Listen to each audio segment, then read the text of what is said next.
గ్రంథములో యెహోషువ గ్రంథము 14వ అధ్యాయము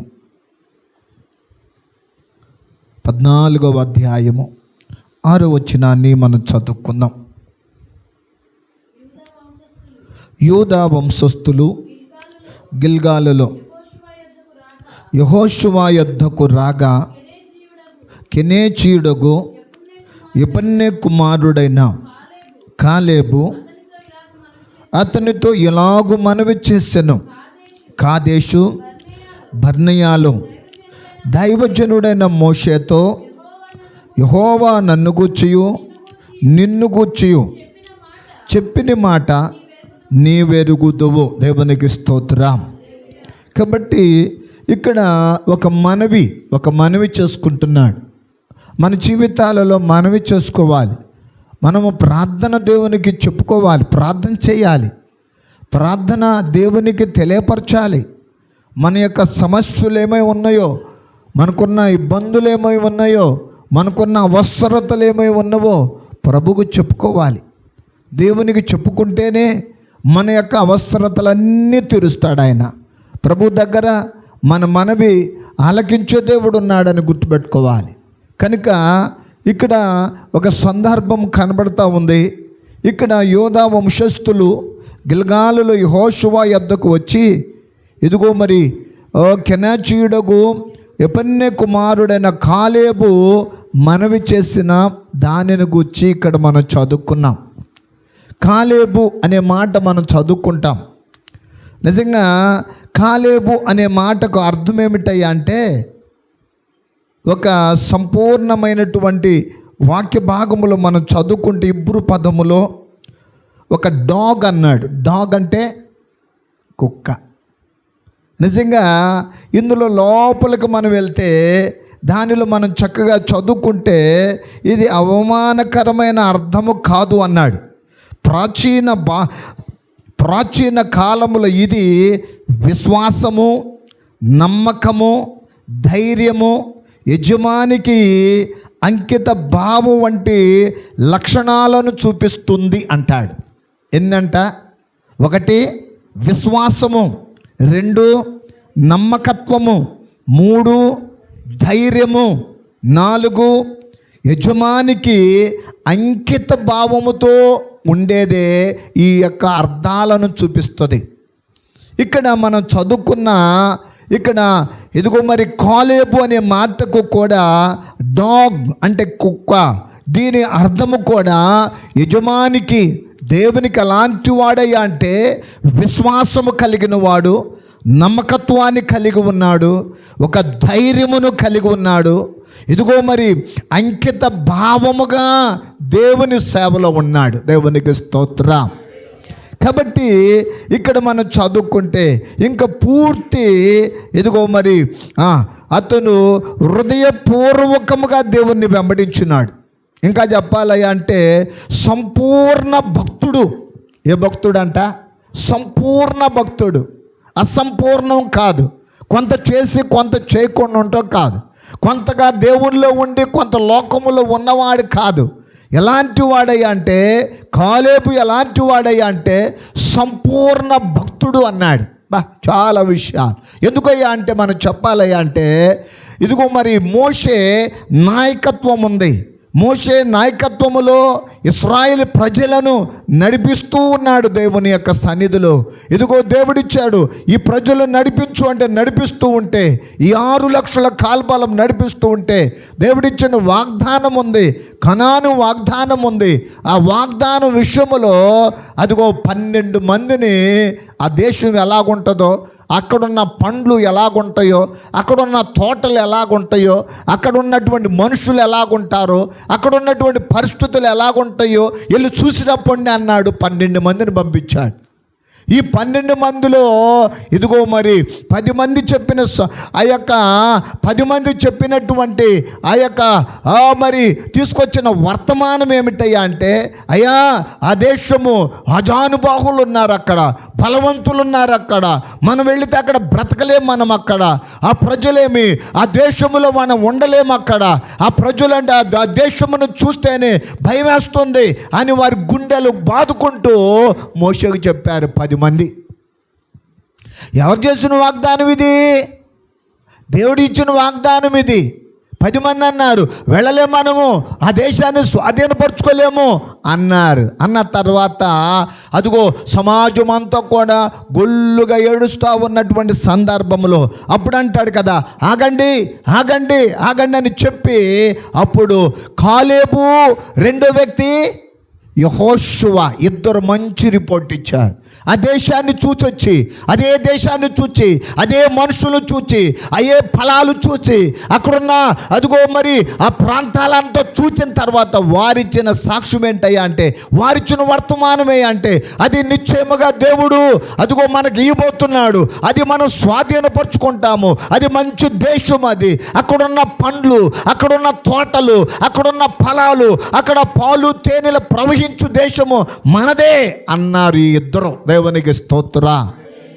కనుక ఆ ఇద్దరు ఇచ్చినటువంటి వర్తమానము మోషే తీసుకున్నాడు. ఈ 10 మంది వర్తమానము లేదు, ఈ ఇద్దరిదే తీసుకున్నాడు మోషే.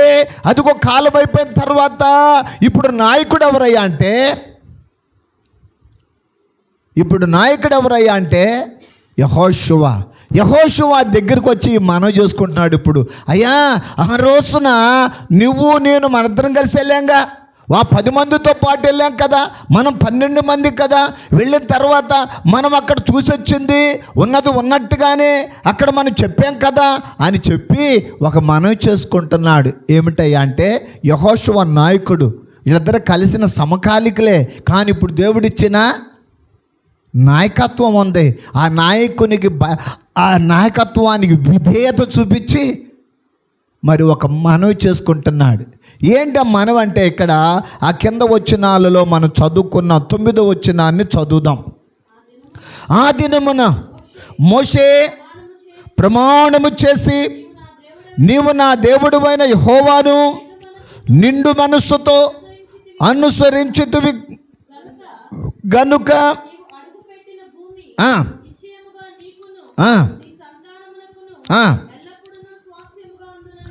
కాబట్టి ఇక్కడ అడుగుతున్నది ఏంటయ్యా అంటే, అయ్యా నాకు స్వాస్యం ఇవ్వాలి, నాకు ఒక భూమిని ఇవ్వాలి, నాకు కావాలి ఒక ప్రదేశం అన్నాడు. ఒక్కొక్కళ్ళేమో కొండ ప్రదేశం కోరుకున్నారు, ఒక్కొక్కళ్ళేమో నీటి మడుగులు కోరుకున్నారు, ఒక్కొక్కళ్ళేమో అదిగో పొలాలు స్థలాలు కోరుకున్నాడు. కానీ కాలేబు మనవిలో ఒక ప్రత్యేకత ఉంది. ఆ ప్రత్యేకమైనది అడుగుతూ ఉన్నాడు. ఆ అడిగినది ఇక్కడ మోషే దగ్గర అడిగి పొందుకుంటున్నాడు. వాటిలో 13, 14 వచనాలు చదువుకుందాం. యెఫున్నె కుమారుడైన కాలేబు ఇశ్రాయేలు దేవుడైన యెహోవాను నిండు మనస్సుతో అనుసరించి యెహోషువ అతన్ని దీవించి అతనికి అడిగింది ఏంటి? హెబ్రోను. పొందుకునేది ఏంటి? హెబ్రోనే. అయ్యా నీకు ఇవి కడుతూ నేను ఇవ్వనది అని అనలా. అక్కడ మోషే కాలముల నుండి అదిగో కాలేబు ఎలాంటి వాడయ్యా అంటే నిండు మనసు కలిగినాడు. అప్పటి నుండి వెనక జారిపోలా వెనకకి జారిపోలా. కానీ అప్పటి నుండి ఇప్పుడు అనుసరిస్తున్నాడంట నిండు మనసుతోనే. ఆ నిండు మనసు అనుసరిస్తున్న దాన్ని బట్టి యెహోషువ అంటున్నాడు కదా, అతన్ని దీవించి అతనికట హెబ్రోనును స్వాస్యముగా ఇచ్చాడట. కంటిన్యూ చేద్దాం. కాబట్టి హెబ్రోను యెఫున్నెను కెనీజీయుడైన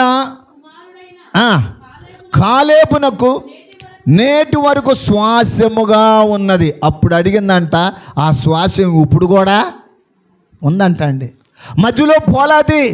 ఆ మధ్యలో పోలేదు, ఎక్కడైనా అది తప్పిపోలేదు, లేకపోతే అది ఏదైనా ఇదైపోలేదు. ఇప్పటికీ తన శ్వాసం అట్లానే ఉందట. అది నేటికిని అన్నాడు. కంటిన్యూ చేస్తే, పూర్వము హెబ్రోను పేరు కిర్యతర్బ, అర్బా అనాకీలలో గొప్పవాడు. అప్పుడు దేవునికి స్తోత్ర. తాను కోరుకున్న హెబ్రోను ఎలాగుందంట? నెమ్మదిగా ఉందట.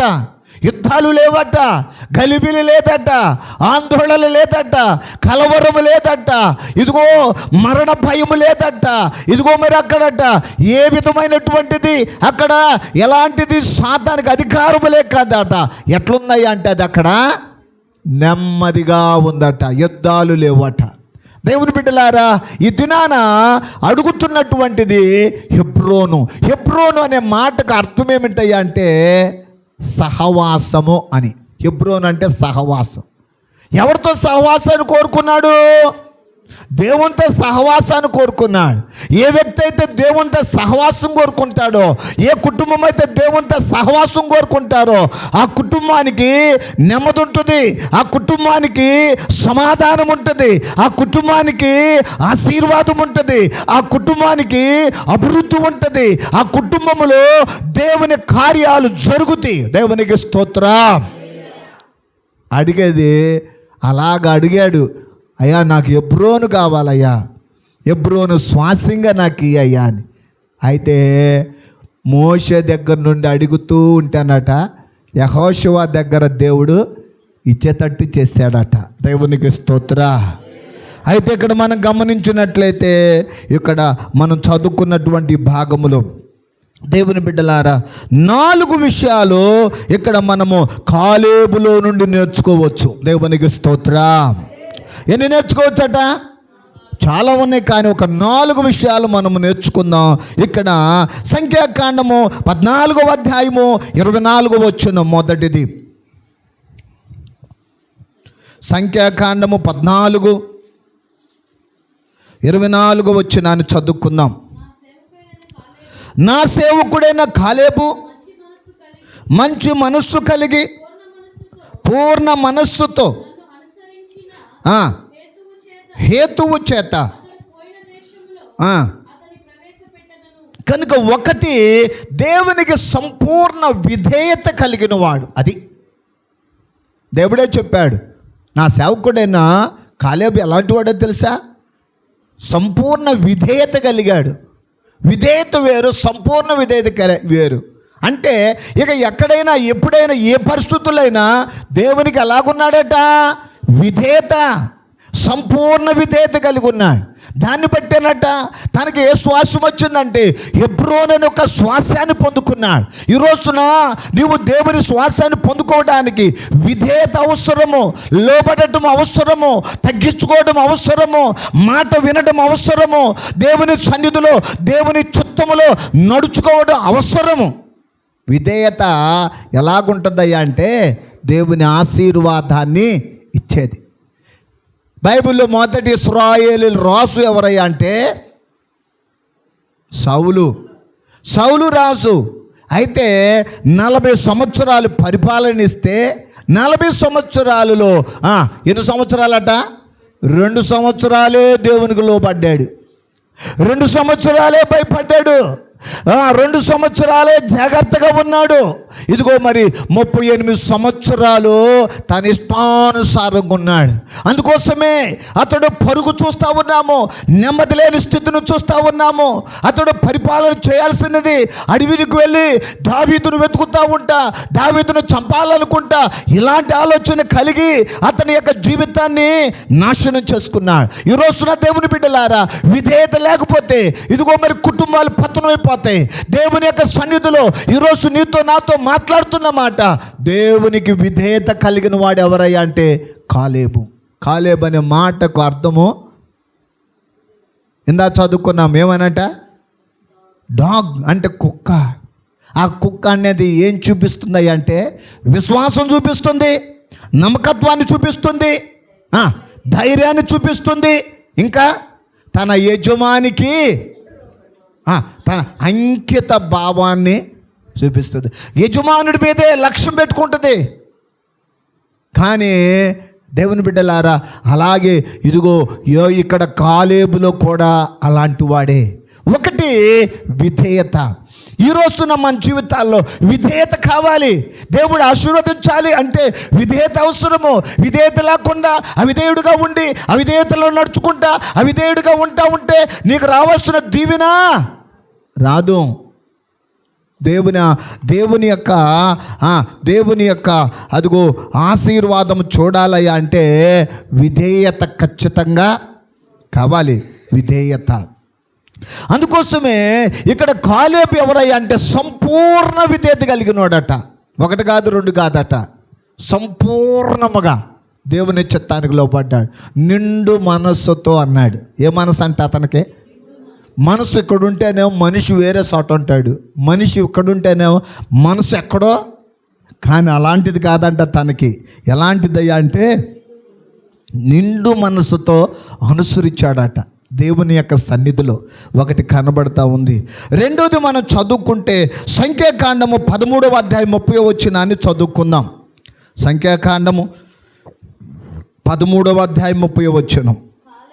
కాలేబు మోషే ఎదుట, అదిగో మోషే ఎదుట 10 మంది సాక్ష్యం చెప్పారు, 10 మంది వర్తమానం చెప్పారు. అమ్మో ఆ దేశం మనం చూడలేము, ఆ దేశంలో ఎత్తైన జనులు ఉన్నారు, అక్కడ మనం చంపేస్తారు, ఇంకా ఏదో చెబితే అప్పుడు చెబుతున్న మాట ఎక్కడ ఏమన్నాడట? కాలేబు మోషే ఎదుట జనులను నిమ్మళపరిచి మనము నిశ్చయముగా వెళ్ళుదము, మనము స్వాధీనపరుచుకుందాము, దాన్ని జయించుటకు. దేవునికి స్తోత్ర. 10 మంది ఒక మాట వెళ్ళలేమయ్యా, మనం స్వాధీనపరచుకోలేమయ్యా, జయం రాదయ్యా అంటే ఇక్కడ కాలేబు అంటున్నాడు, ఆగండి, తొందరపడబాకండి, ఇదిగో సమస్య వచ్చింది, ఇదిగో ఆగండి, ఏ విధమైన ఇబ్బంది పడబాకండి అని అంటాడు కదా. ఇదిగో మనము నిశ్చయముగా స్వాధీనపరుచుకుంటాం.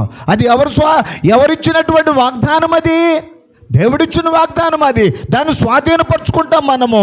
అది పాలు తేనెలు ప్రవహించు దేశము, ఆ దేశముల పంట, ఆ దేశముల గృహము, ఆ దేశముల మనది దేవుడు మనకిస్తాడు, భయపడబాకండి అని చెప్పాడు. అంటే విశ్వాసము కలిగిన వాడు, దృఢమైన విశ్వాసం. రెండోది ఎలాంటి విశ్వాసం అంట? దృఢమైన విశ్వాసం. ఏ విశ్వాసం కలిగి ఉండాలంటే, ఒక్కోసారి మనకు విశ్వాసం ఉంటుంది, ఒక్కోసారి అల్ప విశ్వాసం ఉంటుంది, ఒక్కోసారి మంచి విశ్వాసం ఉంటుంది, ఒక్కోసారి పనికిరాని విశ్వాసం ఉంటుంది. ఇది మన వల్ల కాదులే, ఇది మనము చేయలేములే, ఇది మన వల్ల అయ్యే పని కాదులే, ఇట్లా చేయలేములే అని విశ్వాసం అనే దానిలో మనము కొట్టుమిట్టులాడిపోతూ ఉంటాం. కానీ కాలేబు ఒకే ఒక విశ్వాసం, దృఢమైనది. మీరే మాత్రం కూడా అలజడి చేయొద్దు. ఈ దేశము, ఆ దేశం మనకి ఇవ్వబోతున్నాడు, మనము జయం పొందుకుంటాం మనము అని ఒక దృఢమైన విశ్వాసం చూపించాడు. దేవునికి స్తోత్ర. విశ్వాసునికి కావాలి, విశ్వాసములో నడవాలి, విశ్వాసములో జీవించాలి, విశ్వాసము ద్వారా నీవు కార్యాలు చూడాలి. విశ్వాసము లేకుండా దేవునికి ఇష్టలే ఉండట అసాధ్యము. విశ్వాసం లేకుండా ఏదైనా నువ్వు అన్నావా, అది పని జరగదు. విశ్వాసంతో మాట్లాడు, దేవుడే చేస్తాడు. ఇప్పుడు కాకపోయినా ఇంకొక రోజు కాకపోయినా ఇంకో సమయాన్ని ఎక్కిస్తాడు. విశ్వాసం కలిగి ఉండాలి. 99 సంవత్సరాలు, రమారమి 100 ఏళ్ళు అంట. ఎవరి గురించి అండి? అబ్రహాము గురించి. 100 ఏళ్ళ దాకా, 100 సంవత్సరాల దాకా, 99 రమారమి 100 ఏళ్ళు దాకా ఎదురు చూస్తూనే ఉన్నాడు విశ్వాసముతో. ఒక రోజుతో మనం చూసేసి చల్లారి పాటికి మనకు అవ్వాలి. అవ్వతే ఏంటి అట్ట చెప్పాడు అయ్యగారు, ఏంటి వాక్యం కూడా అట్టానే ఉంది, ఇది ఎందుకు అయిద్దిలేండి. కాదు, ఒక రోజుతో ఒక పూటతో అయ్యే పని ఏమో. నీ విశ్వాసం ఇంకా కార్యసిద్ధి కాలేదేమో. అనుమానమే పెనుబోతం. అనుమానం ఎక్కువ విశ్వాసం కంటే. డాక్టర్ గారు ఏమో నువ్వు ఇవాళ అన్నం తినమాక, అన్నం తినకుండా ఉంటే మాత్రం జ్వరం తగ్గిద్దంటే ఖచ్చితంగా తినరు. ఉపవాసం ఉందాము అంటే మాత్రం ప్రార్థన అయిపోయిన తర్వాత ఇంటికి వెళ్ళి తినేస్తామే. ఎవరి దగ్గర ఉంది విశ్వాసం ఇప్పుడు? డాక్టర్ గారి దగ్గర అయితేనే, ఎందుకంటే జ్వరం వచ్చిద్దండి మళ్ళీ. కానీ మనం దేవుని దగ్గర మాత్రం తీర్మానం మాత్రం అసలుకి ప్రార్థన అయిపోయింది ఏం కాదులే, అంత భక్తిపరులం లేవు మనం. ఎస్, నువ్వు భక్తిపరురాలువే, నువ్వు భక్తిపరుడువే. దేవుడు నిన్ను చూస్ చేసుకున్నాడు, ఎన్నుకున్నాడు. నువ్వు తెలియదు, నీలో ఉన్న విశ్వాసం గొప్పదే. దాన్ని బట్టే మాట్లాడాలి మనం. కాలేబు అనుకున్నాడు, ఎదుగో ఎప్పుడు నాకు శ్వాసంగా ఎత్తాడా? ఇస్తాడు ఖచ్చితంగా. అందుకోసం అడుగుతున్నాడు, నిండు మనసుతో దేవుణ్ణి అడుగుతున్నాడు, నాకు ఎబ్రోను కావాలయ్యా, నాకు అది కావాలి, ఆ ప్రదేశం నాకు కావాలి. ఖచ్చితంగా అడిగాడు, పొందుకున్నాడు. ఎందుకో తెలుసా? దృఢమైన విశ్వాసం కలిగి ఉన్నాడు. మూడవది మనం చదువుకుంటే, ఇదిగో మరి అక్కడ యెహోషువ గ్రంథం 14:10 చదువుకుంటే, యెహోషువ గ్రంథము 14:10 యెహోవా సెలవిచ్చినట్లు 14:10 14:10 చదువుదాం.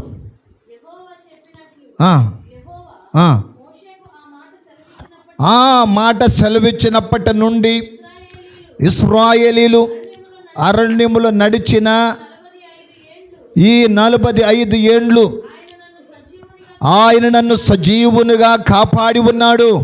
ఇదిగో నేనిప్పుడు 85 ఏండ్ల వాడను. దేవునికి స్తోత్రా. అంటే 45 సంవత్సరాలకు ఆరంభించాడట. ఇప్పుడు ఎన్నంట?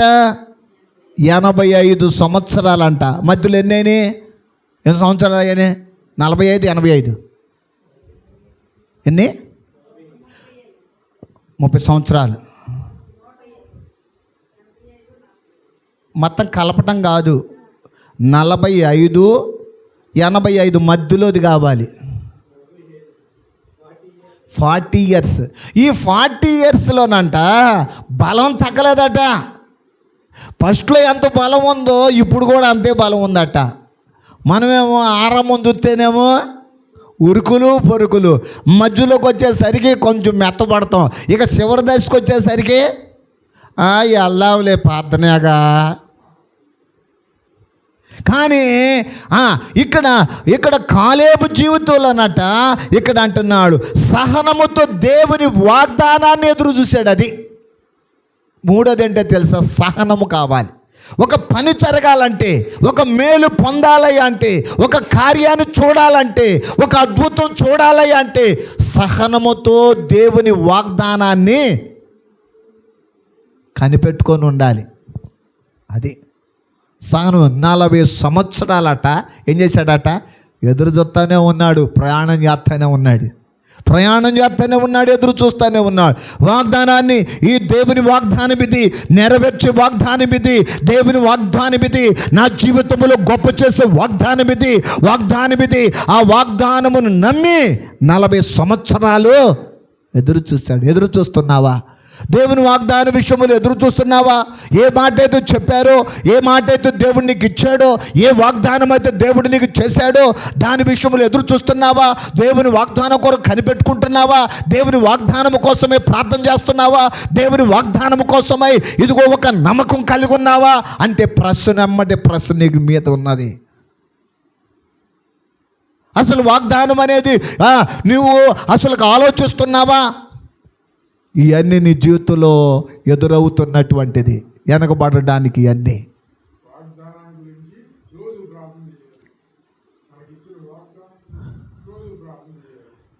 కాబట్టి ఇక్కడ 40 సంవత్సరాలు, అప్పుడు అదిగో 45 సంవత్సరాలు ప్రయాణం చేస్తే ఆ రోజు వాగ్దానం పట్టుకొని 85 సంవత్సరాలు వచ్చేసరికట ఎక్కడ తొలగిపోలేదు, పడిపోలేదు, జారిపోలేదు, మెత్తపడలేదు, అదిగో అటు ఇటుగా కొట్టబడలేదు, ఒకటే ఎదురు చూస్తూనే ఉన్నాడు. దేవునికి స్తోత్రం.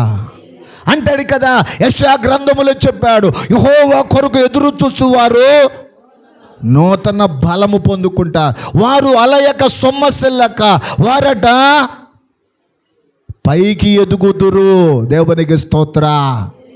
రెక్కలు చాపి పైకి ఎదుగుదురు. పైనున్న వాటి కొరకే చూస్తారే కానీ భూ సంబంధమైన వాటి మీద, భూ సంబంధమైన వాటి కోరికల మీద, భూ సంబంధమైనటువంటి ఆశలు, భూ సంబంధమైనటువంటి అలవాటులు వీటి వైపు కాదట. పరలోక సంబంధమైంది. నా దేవుడు అక్కడున్నాడు, నా దేవుని శ్వాసమది, నా దేవుని ఉన్నతమైన వాగ్దానం అది. ఆ వాగ్దానం కొరకే నా తపన, నా ప్రయత్నము, నా ప్రార్థన, నా పట్టుదల, నా విశ్వాసము అనే తపన మనకు కలగాలి. ఎప్పటికప్పుడు పైన చూస్తాం, కింద చూస్తుంటే అవే పని. ఎంత లేచానో అని అటు చూసుకుంటే ఏముండదు. అక్కడ పైకి ఎగురుతూనే పైనే చూస్తూ ఉండాలి. దేవునికి స్తోత్ర. ఈ మాటను చెప్తున్నాడు. ఇదిగో కాలేబులో మనకున్నటువంటిది మూడవది, సహనముతో దేవుని వాగ్దానాన్ని ఎదురు చూశాడు. ఈ రోజున దేవుని సంఘముగా, దేవుని బిడ్డలుగా ఎదురు చూడు, దేవుడు చేస్తాడు. అబ్రహాము ఆ రోజున ఆదికాండ 18వ అధ్యాయం మొదటి వచనములో మాట్లాడుతున్నాడు ఆ మాట. ఆదికాండము 18వ అధ్యాయం మొదటి వచనం. మరియు మమ్రే దగ్గరనున్న సింధూర వనములో అబ్రహాము వెండవేళ గుడారము ద్వారము దగ్గర ఎదురు చూస్తూ ఉన్నాడు. దేవుడు ఎలా చేస్తాడో, దేవుడు నాకు ఇచ్చిన వాగ్దానం ఏంటో, తన ఇంటి దగ్గరే ఉన్నాడు, తన వాకిటి దగ్గరే ఉన్నాడు, తన చూపు అంతా దేవుని మీద పెట్టాడు. దేవునికి స్తోత్ర. ఎప్పుడైతే తన హృదయం అంతా దేవుడిలో ఉన్నాడో, దేవుని మీద ఉన్నదో, దేవుడి యెహోవా తనకు కనబడిన రాయబడింది. ఏ మనసు అయితే నువ్వు కలిగి ఉంటావో, ఏ గుండెలో నిండా హృదయం అంతా నిండి ఉండిద్దో, అప్పుడు దేవుడు కూడా దాన్ని బట్టి మాట్లాడుతూ ఉంటాడు. నీ హృదయం నిండిన దాన్ని బట్టే నోరు మాట్లాడిద్దట. చెడ్డ ఉందంటే చెడు మాటలే వస్తాయి, బూతులే వచ్చేస్తాయి. బూట్లు ఒకటమ్మట ఒకటి నేర్పించవసరలా వచ్చేస్తూ ఉంటాయి. మంచి ఉందనుకోండి, మంచి మాటలే వస్తాయి. చెడు ఉందనుకో, చెడు మాటలే వచ్చేస్తాయి. పాపం ఉందనుకోండి, పాపం క్రియలే గుండె నిండిన దాన్ని బట్టి వస్తుంది హృదయంలో. అయితే ఇక్కడట అదిగో అబ్రహాము తన ఇంటి దగ్గర, తన దగ్గర ఆ గుడారం దగ్గర, ఇంటి దగ్గర ఉండి ఎదురు చూస్తుండే యెహోవా అతనికి కనబడెను అన్నాడు. కంటిన్యూ చేద్దామా. అతడు కన్నులెత్తి చూచినంతటలో చూసిన మేరకలోనే వచ్చి ముగ్గురు అక్కడ నిలబడ్డారంట. కనబడిందేమో యెహోవా అతను కనబడ్డాడు అన్నాడు. ముగ్గురు మనుషులు అక్కడికి వచ్చేసారట. ఎంత ఆశ్చర్యమైన కార్యం అండి. అబ్రహాము జీవితంలో జరిగింది. వాళ్ళట ఎక్కడికి వచ్చారయ్యా అంటే, చెప్పాలయ్యా అంటే, అదిగో ఆ యొక్క సొదొమ గొమొర్రా వైపు వెళ్తా ఉంటుంటే వాళ్ళని తన ఇంటికి పిలిపించుకున్నాడండి. వాళ్ళు వచ్చింది ఎక్కడికి? సొదొమ గొమొర్రా వైపుకి వచ్చారు. కానీ తన దగ్గరికి వెళ్ళి కంటిన్యూ చేద్దాం. అక్కడ వారిని చూచి గుడారపు వాకిట నుండి తనను ఎదుర్కొనుటకు పరిగెత్తి నేల మట్టుకు వంగి, ప్రభువా నీ కటాక్షము నా మీద ఉండని ఎడలా. అది తన ప్రార్థన ఏంటో తెలుసా? దాటి వెళ్ళొద్దు మీరు నన్ను. నా ప్రార్థన ఏంటో తెలుసా? నా ప్రార్థన ఇంటే కనుక, నేనంటే కనుక మీరు నా దగ్గర రావాల్సిందే. ఆ మాట నేల మట్టుకు వంగాడట. నేల మట్టుకు వంగి ఇంటికి రమ్మంటున్నాడు. వాళ్ళని రమ్మంటే వాళ్ళు అన్నారు కదా, మేము వెళ్ళేది సొదొమ గొమొర్రా వైపు అయ్యా. సరే పిలుతున్నాగా వెళ్ళాడు. వచ్చిన తర్వాత జరిగిన సంఘటన తెలుసా? శారమ్మ అన్ని రెడీ చేసిన విందు అది తింటా ఉండగా వాళ్ళు చెప్తున్న మాట ఏంటో తెలుసా? నీ భార్య అయినా శారా ఎక్కడ? ఎస్ లోపల ఉంది. ఆమె వృద్ధాప్యంలో ఉంది. ఆమె కౌగిట ఒక బిడ్డ పుడతారు, మరలా మనసుటకు మేము వస్తాము అని. ఆ మాట విని ఇంట్లో ఉండి నవ్వింది. నాకా ఈ వయసులోనా, ఈ వృద్ధాప్యంలోనా అంటే ఆ మాటకు అర్థమే అన్నాడు, నవ్వు లాంటి ఒక కుమారుడు పుడతాడు, అతని పేరే ఇస్సాకు. దేవుని కార్యాలు ఎట్లా ఉంటాయి ఎవరికే తెలియదండి. దేవుని కార్యాలు గొప్పవి, ఎదురు చూస్తే తెలిసిద్ది, ఆ ఫలమును పొందుకుంటాం. అందుకోసమే అలాంటి వాగ్దానాన్ని పొందుకున్నారు అబ్రహాము జీవితంలో. దేవునికి స్తోత్ర. కాబట్టి కాలేబు జీవితంలో చివరిది ఉంది, 4వది మనం చదువుకుందాం. యెహోషువ గ్రంథం 14వ అధ్యాయము 11, 12 వచనాలు చదువుకుందాం. మోషే నాకెంత బలము, నేటి వరకును అంతే బలము, యుద్ధము చేయుటకు కానీ వచ్చుచు పోవచ్చు ఉండుటకు కానీ నాకు ఎప్పటి అట్లు బలమున్నది. దేవునికి స్తోత్ర. ఇక్కడ బలము తగ్గిపోలేదా? బలము తగ్గిపోయిందని అంటలా. లేవలేనిప్పుడు, కూర్చోలేనిప్పుడు, ఇదిగో చేయలేనిప్పుడు, ప్రార్థన నా వల్ల కాటలేదు ఇప్పుడు అంటలా. ఏమన్నాడట? అప్పుడు ఎంత బలం ఉందో నాకెంత బలం ఉంది. 4వది, కాలేబు జీవితంలో చివరి వరకు దేవుని సేవలో స్థిరముగా ఉన్నాడు. అది చివరి వరకు దేవుని సేవలో స్థిరముగా ఉన్నాడు. దేవుని సేవలో స్థిరముగా ఉండాలి, దేవుని పరిచర్యలో స్థిరముగా ఉండాలి, దేవుని యొక్క విశ్వాసములో స్థిరముగా ఉండాలి, దేవుని యొక్క అదుగో పరిచర్యలో విశ్వాసిగా స్థిరముగా ఉండాలి. అది ఈ దినాలలో స్థిరము లేదండి, స్థిరము లేదు, కదులుతూ ఉంది, అటు ఇటు కదులుతూ ఉన్నారు, తెలియకే పొరపడుతూ ఉన్నారు, స్థిరత్వము కలిగిలేరు, స్థిరముగా లేరు. కానీ కాలేబు జీవితంలో కలిగి ఉన్నాడట, స్థిరము చివరి వరకు కూడా, ఇక తన జీవితం ముగింపు వరకు కూడా స్థిరముగా ఉన్నాడు. దేవుని ఆశీర్వాదం ఎవరికి? నీవు ఆరంభం నుండి ఆఖరి వరకు స్థిరంగా ఉండాలి. నీ ప్రార్థనలో, నీ భక్తి జీవితంలో, నీ పరిశుద్ధతలో, నీ నమ్మకత్వంలో స్థిరముగా ఉండాలి. అప్పుడే దేవుని ఆశీర్వాదాన్ని పొందుకోగలుగుతాం. కాలేబులు ఎన్ని ఉన్నాయా అంటే 4 ఒక మంచి గుణాలు ఉన్నాయి. ఒకటి విధేయత, మామూలు విధేయత కాదు, సంపూర్ణ విధేయత అనాలి. 2 దృఢమైన విశ్వాసం అంట. 3 సహనముతో దేవుని వాగ్దానాన్ని ఎదురు చూశాడు. 4వది చివరి వరకు దేవుని సేవలో స్థిరముగా ఉన్నాడు, పడిపోలేదు, జారిపోలేదు, అతడు నిలబడ్డాడు. ఈ దినాన దేవుడిచ్చిన రక్షణలో, దేవుడిచ్చిన భాగ్యములో, ఈ ధన్యతలో స్థిరము వరకు నువ్వు చివరి వరకు నిలబడాలి. అది కోరుకుంటా ఉన్నాడు. సంగముగా నీ నుండి నా నుండి దేవుడు కోరుకుంటా ఉన్నాడు. ఈ దినాన అదిగో కాలేబు జీవితము దేవుని దగ్గర అడిగి మనవి పొందుకున్నాడు. నీవు అడిగి పొందుకో, దేవుని దగ్గర ఏదైనా ఇస్తాడు, ఏదైనా చేస్తాడు. అడుగు వాటి కళ్ళను, ఊహించు వాటి కళ్ళను అత్యధికమైన కార్యాలు చేస్తాడు. నువ్వు అడిగేది కొంచెమే, నువ్వు పొందుకునేది కొంచెమే. ఈ దేవుడు ఇచ్చేది ఆశీర్వాదం ఎంతో ఉన్నది. అది మన జీవితాల్లో జరిగిద్ది. అట్టి కార్యాలు మన జీవితంలో దేవుడు జరిగించునుగాక. దేవుడి మాటలు ప్రభు మన వినికిడు దీవించి ఆశీర్వదించునుగాక.